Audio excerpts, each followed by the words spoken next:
తెలుసు హిందూ నియోజకవర్గం పాతది ఎప్పుడైనా హిందూ నియోజకవర్గంలో ఇక్కడ ఎమ్మెల్యే ఎవరు చేస్తే అక్కడ గవర్నమెంట్ అప్పగించింది.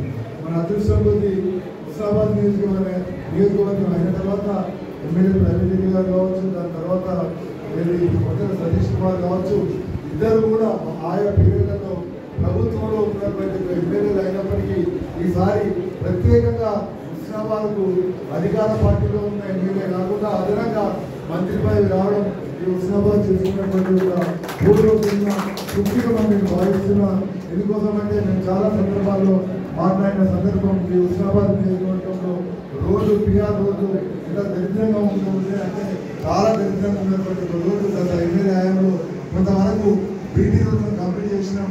ఇంకా కూడా పూర్తి స్థాయిలో ఈ చిగురుమాడి మండలానికి సంబంధించినటువంటి సమగ్రమైనటువంటి అభివృద్ధిలో మాకు పదవులు ఉన్నా రేపు అవకాశం వచ్చినా రాకపోయినా ఏ విధంగా ఉన్నా మేము గౌరవ మంత్రి గారి కన్సర్న్లో ఉంటాం. కాబట్టి ఈ ప్రాంతానికి సంబంధించినటువంటి అన్ని గ్రామాలకు సంబంధించినటువంటి ప్రజల బాగోగులు కష్టసుఖాలు ఆయా ప్రాంతాల పరిస్థితులు తెలుసు. కాబట్టి ఖచ్చితంగా మా దృష్టికి తీసుకొచ్చింది చొరవ తీసుకొని మంత్రి గారి దృష్టికి తీసుకుపోయి గతంలో కంటే ఇంకా ఎక్కువ ఎందుకంటే మంత్రి పదవి ఉంది కాబట్టి ఇంకా ఎక్కువ అభివృద్ధి చేసేటువంటి అవకాశం ఉంది. కాబట్టి ఆ అవకాశాన్ని మేమిద్దరం కూడా జాగ్రత్తగా సందర్భంగా మనం ఇంకొక అంశం కూడా ఈ సందర్భంగా చెప్పదలుచుకున్నాం.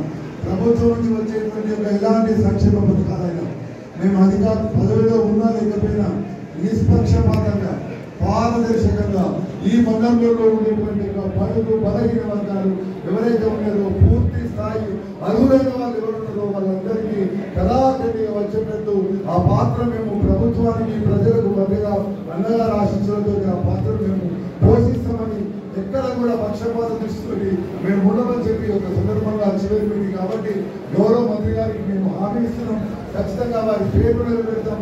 ఈ యొక్క ప్రాంతం అభివృద్ధి లోపల బాగుంది పాత్ర మేము పోషిస్తాం, భాగస్వామ్యమని చెప్పి ఒక సందర్భంగా ఇంకొక అంశం, గతంలో కూడా ఇదే హౌస్ లో 2 సార్లు 10 సంవత్సరాల కాలం పాటు ఈ హౌస్ లో వాస్తవానికి చిరుమూరు మండలాన్ని అధికారికంగా రావాలంటే భయంతో ఉండేవాళ్ళు. కనుక ఖచ్చితంగా వాతావరణం అంటే చేంజ్ అయిపోతుంది. అప్పుడు దూరం నుండి భయపడేదంతా జబ్బులు చేసుకునేటువంటి స్నేహపూర్వక వాతావరణం చిరుమూరు మండలంలో ఉంటుందనేది ఏ అధికారిని అడిగినా చెప్పేటువంటి ఈ యొక్క సందర్భంగా నేను ప్రజాప్రతినిధులు పాత్రికేయ మిత్రులు అధికారులు ఈ ముగ్గురికి కూడా ఒక సమన్వయం ఉండి వీళ్ళ మధ్యన అభివృద్ధిలో ఒక మంచి ఆనందకరమైనటువంటి వాతావరణం ఒక జోలీ వాతావరణంలో ముందుకు పోయేటువంటి పరిస్థితులు కూడా కల్పించవలసినటువంటి ఒక బాధ్యత మండలంలో పనిచేసినటువంటి ప్రతి ఒక్క ప్రజాప్రతినిధి అప్పుడే ఇక్కడికి వచ్చినటువంటి అధికారులు రెట్టింపు ఉత్సాహంతో వాళ్ళ పనులను చేసుకునే అవకాశం ఉంటుంది. ఇంకా కూడా మనకు 5 గంటలకు అయిపోతే ఎంఆర్ఓ ఇంటికి పోవాలని